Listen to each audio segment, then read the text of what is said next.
Welcome, everyone. Thank you so much for joining us today. My name is Amy Sam. I am the Health Education Project Specialist at the Maximum Eleanor Blum Patient Family Learning Center at Mass General Hospital. Before we get started, just wanted to go over a few items with you all.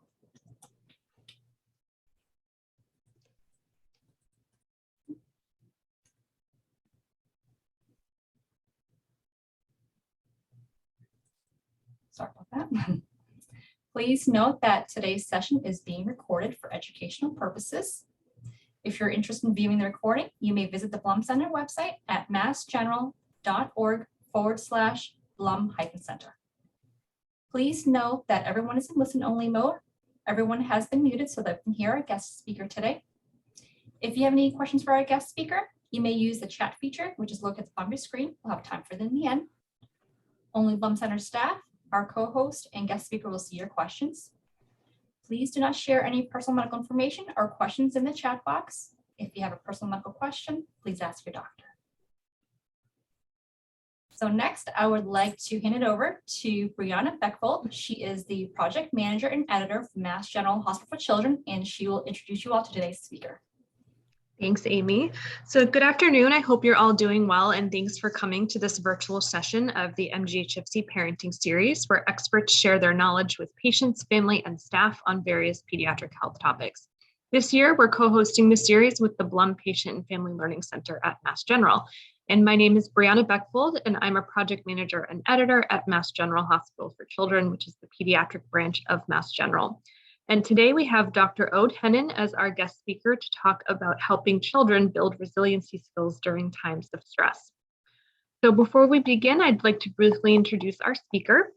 Dr. Aude Henin is the co-director of the MGH Child Cognitive Behavioral Therapy Program in the Department of Psychiatry here at Mass General. And she's the director of the Cognitive Behavioral Therapy Program in the Clinical and Research Program in Pediatric Psychopharmacology at Mass General Hospital for Children. She completed her Bachelor of Arts degree in psychology from McGill University in Montreal, Canada, and earned her PhD in clinical psychology from Temple University in Philadelphia. She completed her fellowship training here at Mass General. And as Dr. Henin presents, we'll take questions from the audience in the chat box. And from here, I will hand it over to our speaker. Perfect. Thank you so much, Amy and Brianna, and thank you everyone for joining us today, and thank you for the opportunity to talk a little bit about how best to support kids and adolescents during these challenging times. I'm sure I don't need to tell you how stressful the last few years have been for families and for youth. And my hope is that we can talk a little bit about how best to support youth moving forward. So I'm hoping you can see my slides. Please let me know if there are any issues. And so I'm going to start by quickly just talking about some of the stressors that we know that youth are commonly experiencing. And I want to devote most of my time to sharing with you some of the strategies that we think may be helpful for youth.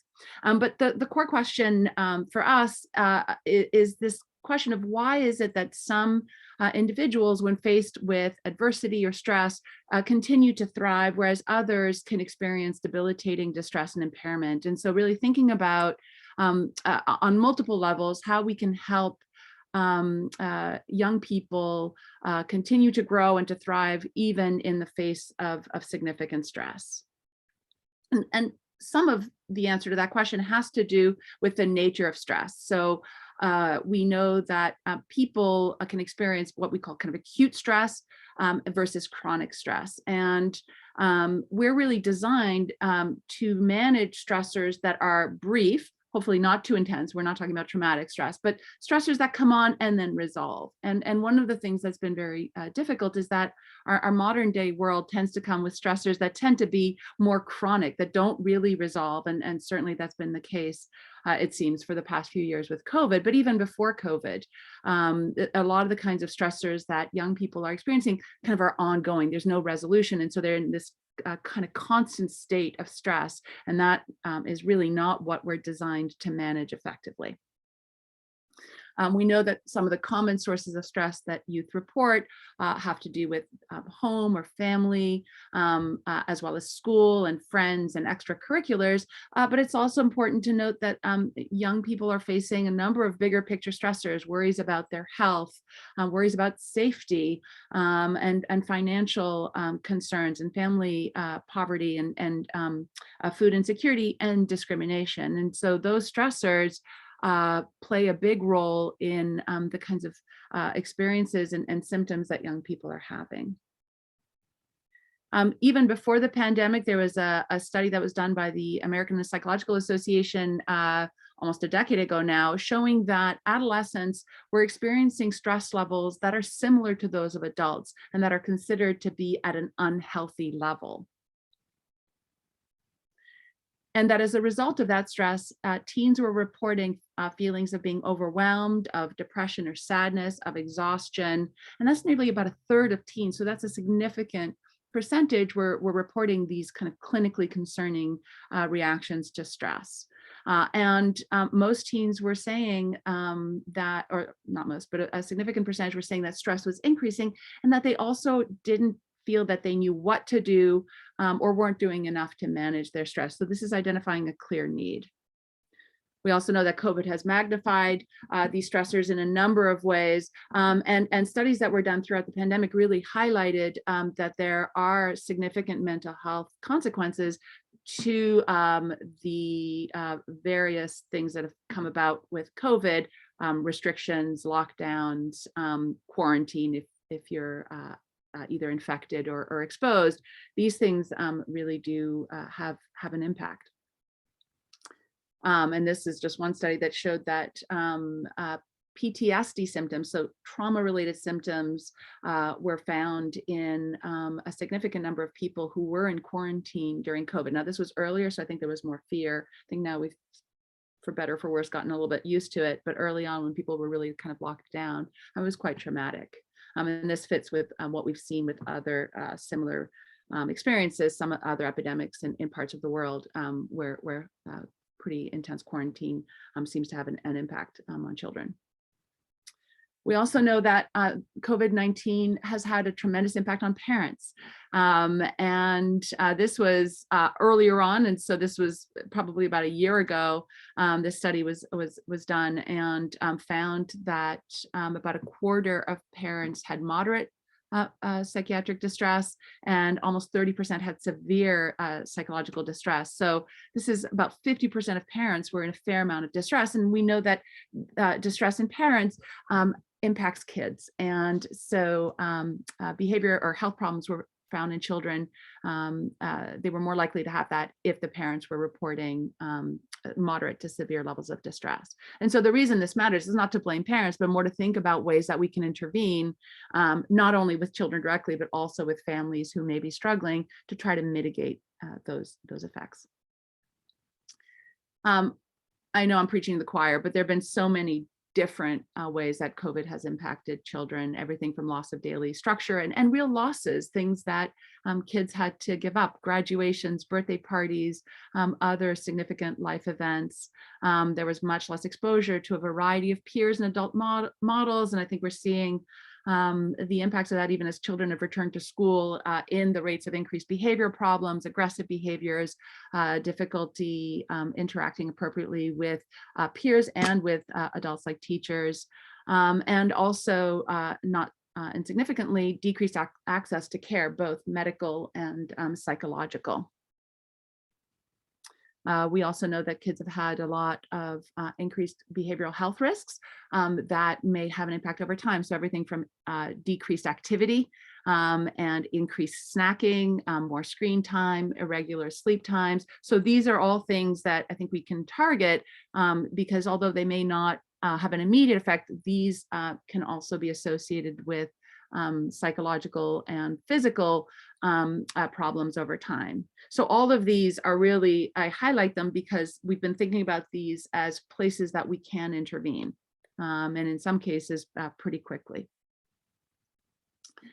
Also want to recognize that the impact of COVID-related stress has not been felt in the same way by everyone, and that vulnerable children have been the ones who have been disproportionately negatively impacted by COVID-related stressors. So children from communities of color, children who have been experiencing significant psychosocial stressors or may have ongoing mental health challenges or developmental conditions like autism have felt the impact of these stressors even more than kids who aren't facing these ongoing challenges. We also know that kids who are going through important developmental transitions, for example, entering preschool, and particularly older youth who were in high school or college have been impacted the most. So let's take a step back now and think a little bit about what resilience means. So we think of it as really being the interaction of nature and nurture. So there may be some internal factors like personality factors, optimism, or family histories, predispositions that might increase or compromise somebody's ability to be resilient in the face of stress. But we also know that there are a lot of environmental factors at multiple levels that impact this. So we know that at the family level or at the developmental level, having consistent, predictable, responsive environments help build resiliency. And at the same time that it's important to have opportunities to face challenges, right? We don't want to bubble wrap kids so that they never have to practice coping, because that does not build resiliency. But those challenges have to be at a reasonable and manageable level and not so overwhelming that the child can't cope. We also know that being in supportive and affirming cultural, political, and economic systems help build resiliency. When we're thinking about resiliency at the individual level, we're talking about things like being able to identify and manage and tolerate difficult emotions, to self-soothe, to solve problems actively, to connect with others, and to form strong attachments to family and friends, and then over time to be able to build intimate relationships, to have a sense of meaning and purpose and agency in the world, and also to have a realistic sense of competency and self-efficacy, not I can do anything, but to be to feel as though there are, that you're a competent person who can face challenges without needing to be perfect. We know that social support is a key part of resiliency, and that can include both the size of the social network, but also the quality of the social support and social interaction. So social interactions that are experienced by the child as meeting their needs, which can vary from being loved and cared for to material support, food and clothing and the like, and also advice and guidance. We know that community support is critical. The old saying that it takes a village is very true. And so having examples of positive coping by other community members and a strong sense of belonging and pride and purpose are key, as well as, again, making sure that children are in a safe environment and have basic resources to meet their needs. So our focus has been more on individual factors, although we're very, very mindful of some of these bigger picture phenomena and areas, and try to make sure that we're not just focusing on the child without recognizing the environments in which they exist. But I'm going to spend a lot of time in this talk talking about individual skills. This is some of the community level things that we've been working towards, so making sure that there are policies and procedures and practices in place to support and address health disparities, and also, kind of as we're doing now, provide support for parents who are experiencing stress, making sure that there are community supports, making sure that we're engaging and helping the adults who are working with children to have their own coping and manage their own stress. So whenever we are implementing our programs, we always start with the adults. So when we've been in schools, we always start by working with the teachers and staff and administrators, because they are so overwhelmed and stressed, and we want to make sure to support them so that they can then effectively support youth.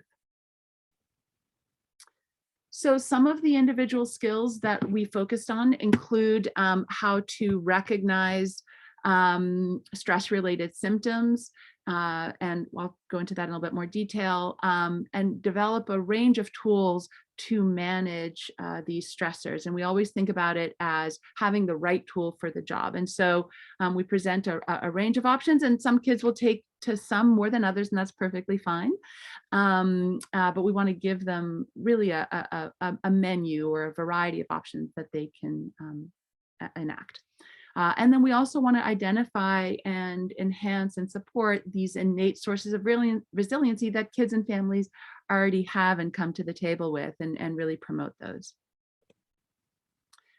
So some of the ways that we've been doing that over the past couple of years. So we've been running online resiliency education groups for elementary and middle and high school students by Zoom. We run them about 3 or 4 times a year. It's about 5 to 12 youth in that age range per group. And it's taught by educators and psychologists, and goes over the kinds of tools that I'm actually going to share with you today. We specifically made them low cost so that they could be accessed, and we offer them for free for any families of MGB employees, for military families, and for any family that says that the cost is prohibitive, no questions asked. So the goal is really to be able to reach any child who needs this. We've also been going into a number of communities. We're working in all of the Boys and Girls Clubs of Greater Boston, in Chelsea High School and other communities, and training staff in these programs to offer similar groups with youth. And our hope is that by doing that, we'll be able to continue these services without needing to do them all ourselves, and be able to support community leaders and community agencies to serve to implement these skills with the children that they serve. So we always start with the youth in a program by talking about stress. What is stress? How would kids define it? We talk about, can stress ever be a good thing? Because when we think about stress, we often talk about it as a negative, but what we know is that a certain amount of stress is actually positive. Right? It's motivating, it orients you to things that are important. It helps you kind of decide what you're going to do or not. So the idea is not that we're going to avoid all stress, but rather that we're going to try to manage stressors that may become problematic. So stress becomes a problem if it is, as I've mentioned before, too much, if it's at a level that's unmanageable, or if it's chronic, if it never abates. And so really helping kids understand and differentiate kind of healthy levels of stress from unhealthy levels of stress is important. And this is just a little slide that we sometimes share more with the older kids. The little ones don't get it. But the trouble with you, David, is that you don't know what the word relax means, right? That kind of constant state of arousal. And we talk with kids about the fight or flight or freeze response to help them really understand why they're experiencing what they're experiencing when they're stressed. So I'm sure many of you are familiar with this concept. So the fight or flight or freeze response is an automatic survival strategy, which is wonderful because it's what keeps us alive when we're faced with a potential threat. And it's automatic. Nothing you need to do. As soon as your brain perceives a threat or potential threat, it kicks into gear, and it triggers an entire series of responses that's designed to keep you alive. Your pupils dilate, so you get more light, so you can really focus better on the threat. It increases your heart rate and your breathing so that you can have more blood and oxygen to your big muscles in case you either need to run away or fight whatever's attacking you. It might make you sweat so that you can stay cool. It constricts blood vessels in your extremities and in your digestion, because basically what it's doing is prioritizing the areas of your body that you're gonna need to either run away or to flee. So digestion isn't that important. You know, your fingers and toes aren't that important. It's really your large muscle groups, your legs, your arms, your core that that need to be on. So this is incredibly helpful, except when it's happening during a time where there isn't something to fight or to flee. Then it's just this unpleasant, ongoing series of symptoms.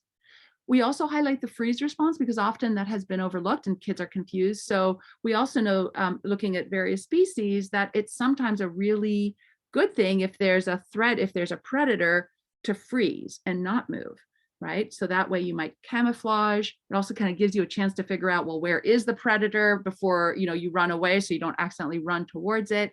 And so in humans, that also can happen, and it's experienced possibly as actually physically freezing or being unable to speak. Some kids will describe their mind going blank, or they may feel sort of shut down.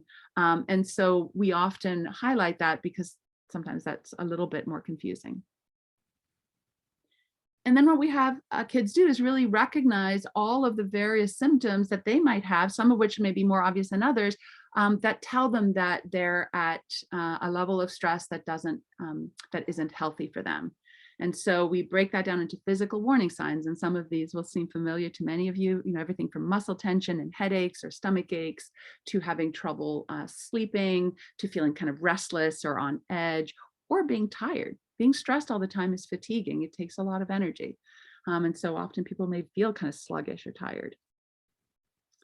We talk about behavioral warning signs, and obviously we make this age appropriate. So we wouldn't talk about alcohol or nicotine or substance use with elementary schoolers, but certainly for high schoolers, this is something that we bring up. And we talk a lot about the avoidance behaviors and all of the ways that people sort of numb out, right, to manage stress. So whether that's using food or avoidance and procrastination, or getting very stuck on technology to just not think. These are all signs that often get misinterpreted as oppositionality or being a slacker, or just avoiding stuff for no reason. So really helping the adults and the kids understand why they're doing these things. Talk about cognitive warning signs, right? So trouble thinking or concentrating, being more forgetful, but also loss of interest and just being down on yourself, or just not being particularly enthused about things that you used to enjoy, are all can be potentially related to stress. And again, be misinterpreted by others as being unmotivated or just not caring in general. Then we also talk about spiritual stress warning signs, right? So losing a sense of meaning and purpose, which is so critical, especially for adolescents and young adults.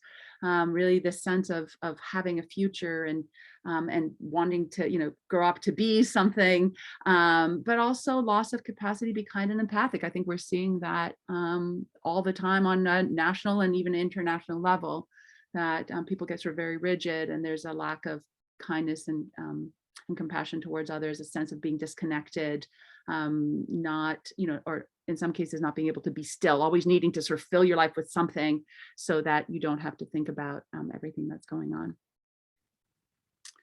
And so, as I've highlighted, if we compare helpful versus unhelpful stress responses, it really has a lot to do with the ability to return to baseline after the stressor, and not constantly having an increasing set point of stress.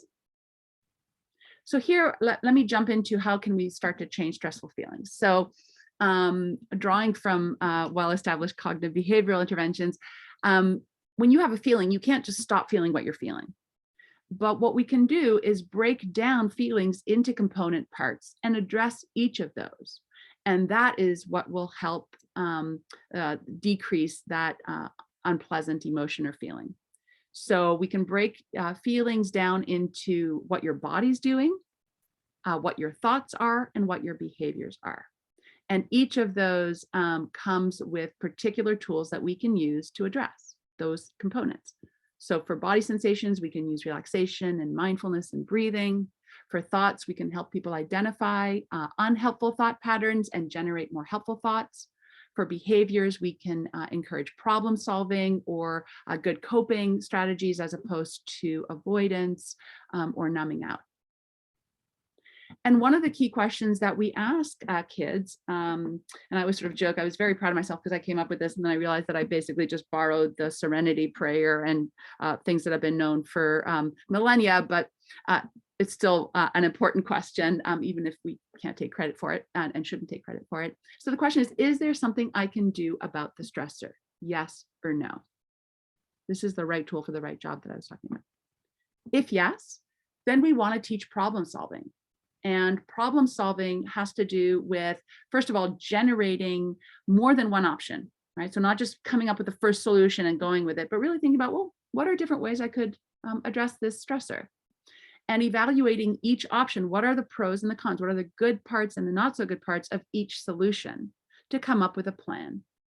So we're trying to really help kids think a little bit more flexibly, and also recognize that there doesn't need to be a perfect solution, that often there may be pros and cons of each, but that they can use that to help guide a plan that has potentially more than one step. So this is the first thing I'm going to do because it has the most pros or the least cons, or seems like the best of the options. If that doesn't work, then this is what I'm going to do. And if that doesn't work, then this is what I'm going to do. We have them implement the plan and evaluate how the plan went. And if it doesn't go well, go back to problem solving and brainstorming to think about what went wrong and what we might want to do to modify the plan. Now, if the answer to that question is there something that I can do? If the answer is no, or I'm not sure, then we may want to really focus on coping strategies. So using skills to reduce the physical experience of stress and to tolerate the uncertainty. We may want to use kind of mindfulness or acceptance skills or cognitive skills to help with that. And in some cases, if all else fails, then we'll go to distraction. We talk about eliciting the relaxation response, which is the opposite of the fight or flight or flee, fight or flight or freeze response that I talked about earlier. So in the relaxation response, adrenaline goes down, heart rate and blood pressure and breathing rate decrease, muscle tension decreases, and it's a little bit easier to start to think and to focus on things other than the threat. And the way to bring on the relaxation response is in general with 2 steps. So it's really about repetition, the repetition of a word, a sound, a prayer, a thought, or a physical activity, and the passive and gentle return to the repetition when other thoughts intrude. So inevitably, we're going to get distracted, and that's all right. You just notice the distraction, say, oh, well, and come back to the repetition. And what's nice about this is that you can do this in any number of ways and individualize it to meet the needs of the child and to meet, what they find most soothing or most calming. It doesn't have to be, often we say this because like, oh, great, I'm gonna have to sit there in a Zen and just sort of like, and certainly that is one option, but there are a lot of different ways that you can do that. And so what we really do is work with kids to figure out what are they going to do for themselves. We also emphasize that this takes practice. So the fight or flight response is automatic, but the relaxation response takes work. It has to be volitional and it has to be practiced. And it's not so easy. It gets easier with practice, but this isn't something that you just do once or twice and say, oh, it didn't work. It's really something that needs to be done, like any other skill, routinely and repeatedly. So we ask kids about what kind of repetition did they find relaxing or calming? And it could really be any of these. And you may notice a lot of them are activity focused. And here's what I was saying about the relaxation response being voluntary. So we practice a number of ways to evoke the relaxation response, again, to give kids a range. And this is just some of the ones that we focus on, and I'll give you a few examples, actually maybe practice some of these together to give you a sense of it, of the flavor of them.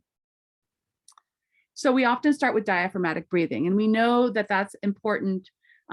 By itself, it doesn't get rid of everything. And people, a lot of kids will say, oh, everyone tells me to take a deep breath, which I understand, but there is actually science behind it, which is that when we're anxious or stressed, we start to breathe rapidly and shallowly from our chest, and that actually worsens the stress response. It sends messages to the brain that there's a threat and a danger, and you get this feedback loop.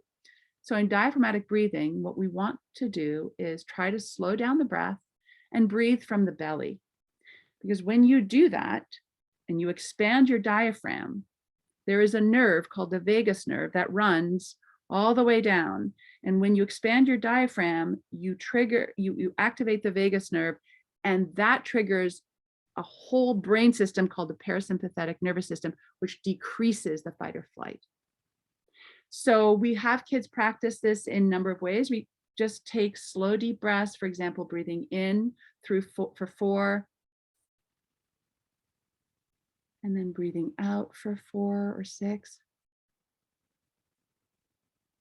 We can sometimes have them put one hand on their chest and one hand on their belly. And the goal is to try to have the hand on your chest stay as still as you can while having the hand on your belly move up or down. For young kids, we can put a stuffed animal or a beanie baby and see if they can make their beanie baby go up and down.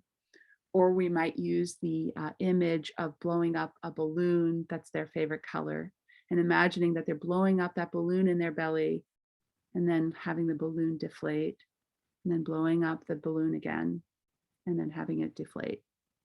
And the goal is just to have them slow it down and honestly focus on the out breath. One of the things that happens is people are often very focused on their in breath and trying to inhale as much as they can. It turns out the out breath and slowing that down is much more important. That's what reduces heart rate, etc. And so even if you can't, you don't have to worry about filling up your whole belly, but just really trying to slow it down, and especially just taking a slow out breath, seeing if you can make that last as long as possible. You only have to do a few. You don't have to do 20 of these because you might feel a little dizzy if you do this a lot, by the way. We also introduce a simple meditation, and this is one of my favorites, and a lot of kids really find this one to be pretty terrific. It's called Just This, and it's so simple.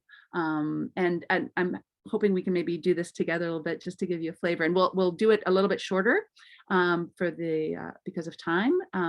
But what it is closing your eyes or using a gentle gaze. And focusing on the inhale on the word just, and on the exhale on the number 1, and then on the inhale just number 2, counting up. With kids, we usually count up to 10. We'll just do it to 5. And then once you get to 5, on the inhale, thinking of the word this, and on the exhale, counting down. So this 5, this 4, this 3, and so on until we get back to 1. And then focusing on the inhale on the word just, and on the exhale, the word this. So let me walk you through this a little bit. We'll do this together. And you can let me know what you think in the chat after doing question answer. So, all right, make yourselves comfortable. Now, what I want you to do is close your eyes or have a gentle gaze on an object. And we're gonna inhale. It doesn't have to be a huge breath. I'm gonna do it based on my rhythm. So if you're a little faster or slower, no worries.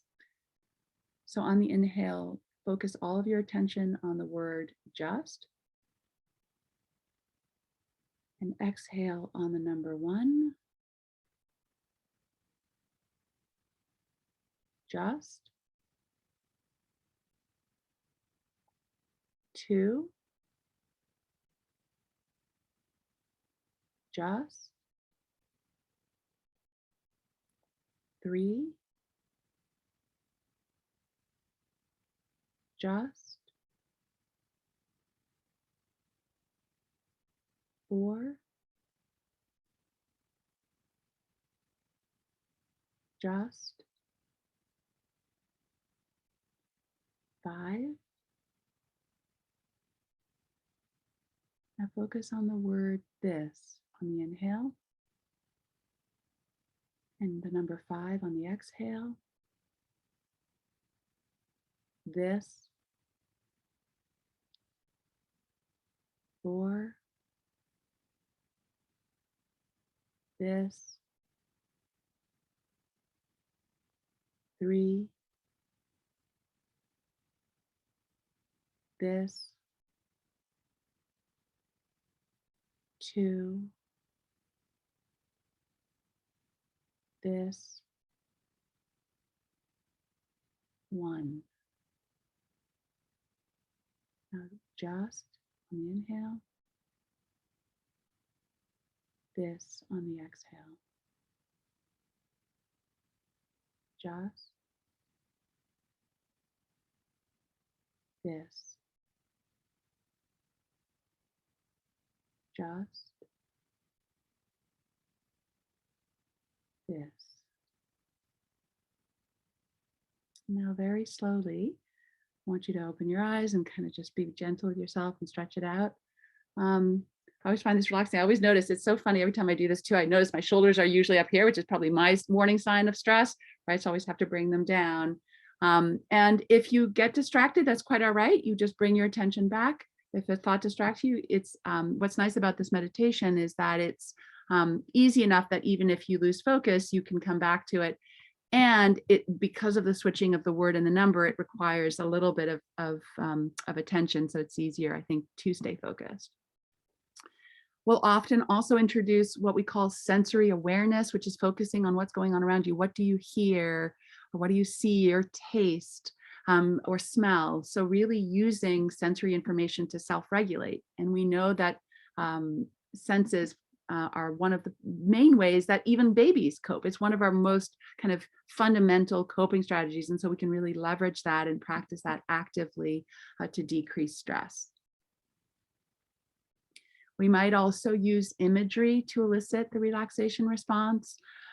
So we'll often do something called a special place meditation, where we ask kids to identify a special place, a place where they feel safe and pleasant and relaxed. Could be a real place or an imagined place. And we walk them through what's in their special place. What do they see? What do they hear? What do they feel on their skin? Are there other people with them?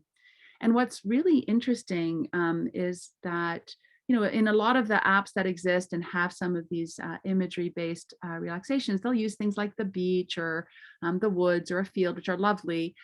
But many kids have much more individualized special places. So it could be being at the grandparents' house and baking cookies, or sitting on a bench and talking to a friend after school. And so by individualizing it and by having them really pick their own place, it becomes much more real, and it's much easier for them to access it. And what we'll ask them to do is maybe write out the script and then record their special place meditation so that they can listen to it and use it between meetings. We also teach progressive muscle relaxation, which is a very well-established tried and true strategy where you tense and relax various muscle groups and notice the difference between the tension. So for example, you might say, imagine that you're holding a lemon and you're trying to squeeze the juice out of the lemon. You're squeezing, and then you drop the lemons and you let your fingers and hands go. And try to elicit a feeling of warmth and relaxation and pleasantness from the tips of your fingers all the way into your hands and all the way into your arms. And we'll move through various muscle groups with a particular focus on the ones where the child might have the most tension. And for little kids, we might use more imagery or make it a little bit shorter so they can stay focused. So for example, for an older child, we may say something like, okay, I want you to focus. Imagine you're carrying heavy packages or your backpack in each hand and your shoulders are shrugged, and then you're going to relax them. For a little kid, we might say something like, okay, imagine that you're a turtle and your head is out and you're sitting on a rock, and then somebody walks by and you poke your head back in your shell because you're scared, and you hold that for a second, and then the person is gone. And so then you can put your head back out and kind of look around and feel the warmth of the sun. So those are just a couple of examples of how we try to make it more accessible. We also focus a lot on thinking patterns. So we know that there are thoughts that we all have. We always have these running commentaries in our heads, and some of them are more helpful than others. And so by recognizing those thoughts, and if they're not helpful or accurate, finding ways to challenge those thoughts can be very helpful. So we have kids look critically at their thoughts. And thinking, what's the evidence for it? Or is it helpful? Is this another way of looking at the situation? Or is this just an automatic thought that isn't meaningless? Can I let it go by like clouds in the sky? We focus on recognizing what we like to call thinking traps, which again are biases that we all have, that we all engage in, but which often are unhelpful. So this is a list of some of the common ones that we might go over. Things like screening out the good. So only focusing on the bad things and not looking at the good things. So let's say you have a test and you answer 9 out of the 10 questions correctly, and one of them incorrectly. All you can think about is the question that you messed up on, and you're not looking at all of the other good things. Or similarly, all or nothing thinking. If something's not perfect, it's terrible, right? We'll hear a lot of that language. They hate me, they love me, I failed. So, often anything that's at that extreme is unlikely to be helpful or accurate. We sometimes focus a lot on things like fortune telling or mind reading, which is thinking that you know what's going to happen before it happens, or thinking that you know what someone is thinking or feeling without them telling you. So we hear kids like, my friend doesn't like me. If the friend walks by, for example, and doesn't say hi, the child might think, oh my gosh, they're mad at me, I did something. And the problem with that is that will lead to a series of behaviors that may be self-fulfilling, right? So if you think someone hates you, maybe you're staying away from them and you don't talk to them, or maybe you get mad back and say something unhelpful. And now all of a sudden you actually have a problem where there wasn't one to begin with.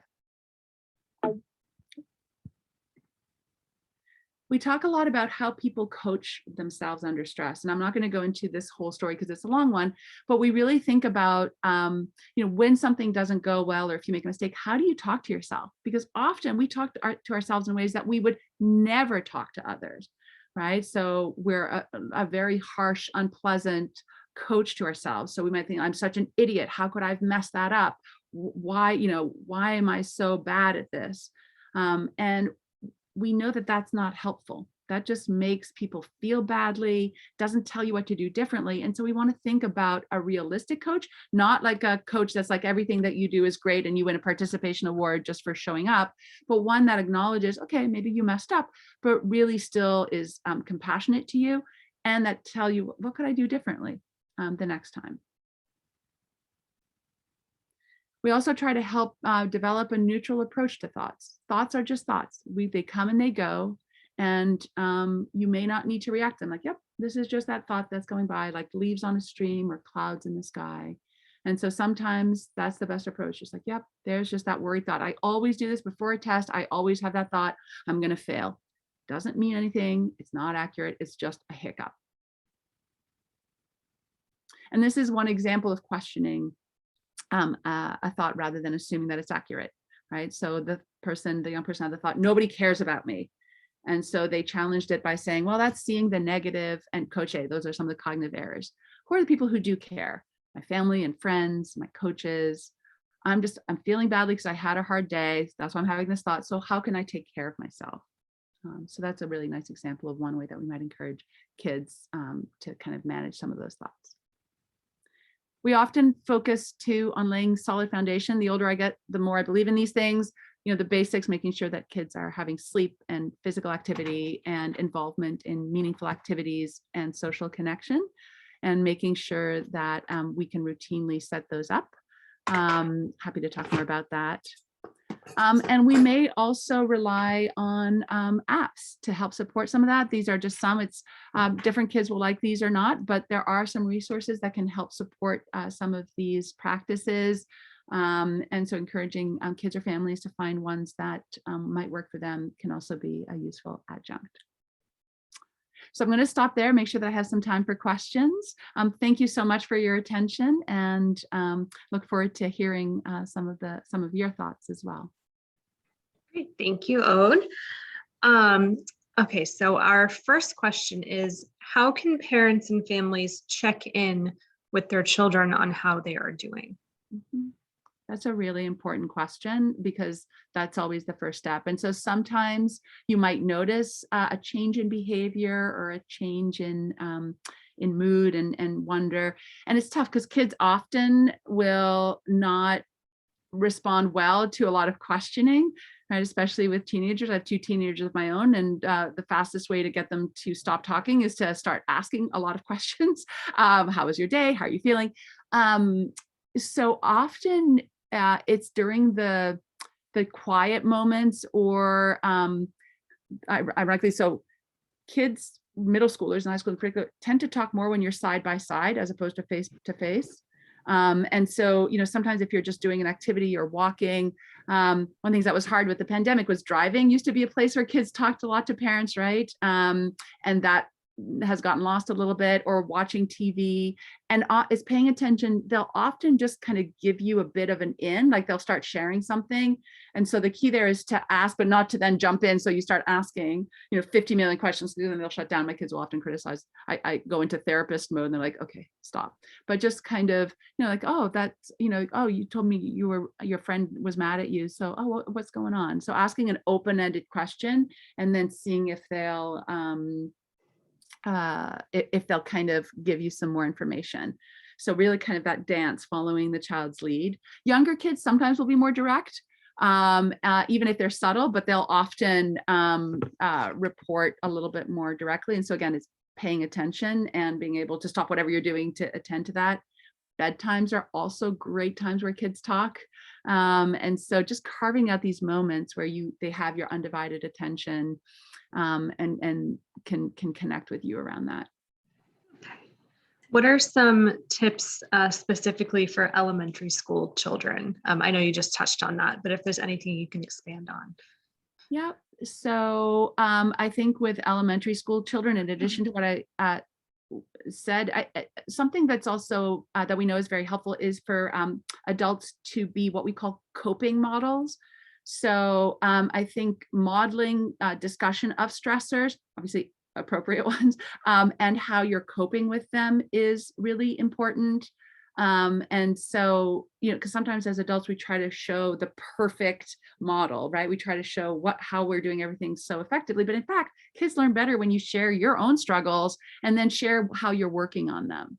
And so, being able to say like, oh, I had such a hard day at work today. There was this thing I had no idea how to do. And I was worried, like, how am I going to figure this out? And so then I had to reach out to a colleague and ask for help. And then they put me in touch with someone else. And that was so helpful. Because I was completely lost, for example. That might be an example. And that models an openness to these conversations and also gives kids clues about what they might do. Excellent. Okay, our next question is, do you have additional tips on how parents and caregivers can practice self-care for themselves? Yes, and we've been talking a lot about that, and that's so hard, and I want to acknowledge that. But I think really thinking for you, what are, in the same way that we were talking about for kids, what are your warning signs, and what are some of the unhelpful behaviors that you might be caught up in, whether it's spending a lot of time on your phone or eating or whatever it is, and really think about like, what are some things that I can do? And we have to start small. Right? This isn't about overhauling. This isn't a New Year's resolution, but small steps that give you just those moments of relative peace. And it could be seconds. So, and going back to what were the things that brought you a sense of well-being or pleasure before the pandemic, that are still accessible, which is a hard one sometimes. So, whatever it is, it can be small. We're not talking huge. Like, so I love gardening.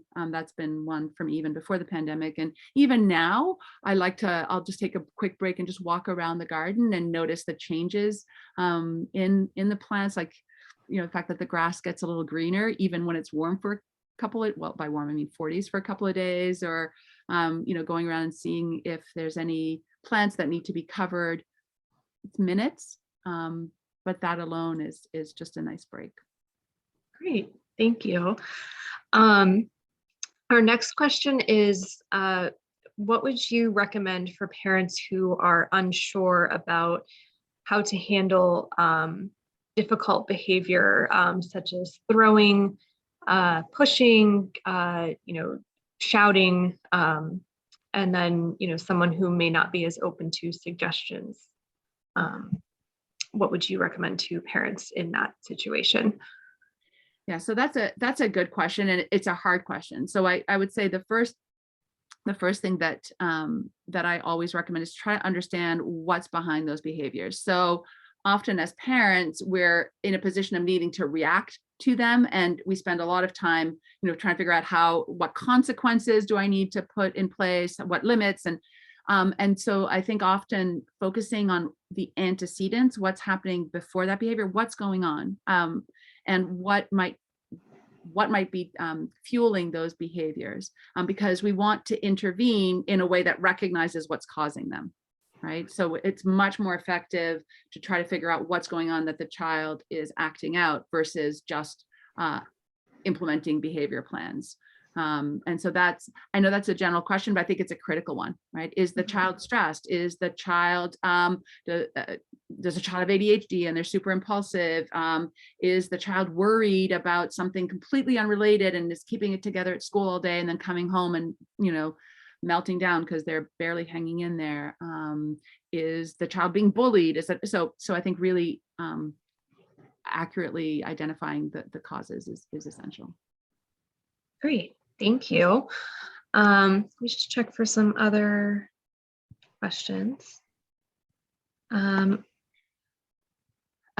and I'm sorry, I'm looking, I'm also looking, it's like the immediate response of out of control behavior. Mhm. Yeah, I think that that's an important point, that sometimes it is better just to give space, that often, kids, but adults too, right? If the child is in a place where they're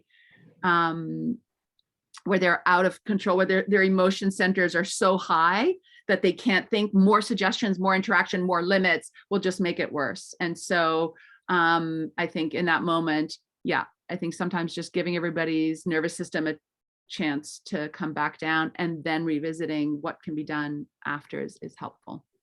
Great, thank you, very helpful. And thank you, Mary Ellen. Yes, I'm happy to connect with you around how to offer this to military families. I agree. There are some very and we have actually, there's a program that we're working on with Home Base here to offer it to military families and to train folks to offer it as well. Great, that's awesome. Okay, I don't see any other questions here. So thank you so much, Aude. This is always a great topic to discuss, and we love your suggestions, and we appreciate having you here. Hey, very welcome. Thank you for the opportunity, and thank you to the participants. And I know it's been a long road. We're all going to be okay. I truly believe it, especially kids. Kids are resilient, and I think that the vast majority will get through this. But in the short term, it's a little rough. So sending vibes and wishes for less stress and good resiliency to everyone. Right. Well, thank you. Thank you so much. As I had mentioned earlier, if you're interested in viewing the recording of today's session, it will be made available on the Blum Center website at massgeneral.org/Blum-Center. Thank you so much, everyone. Have a lovely rest of the day.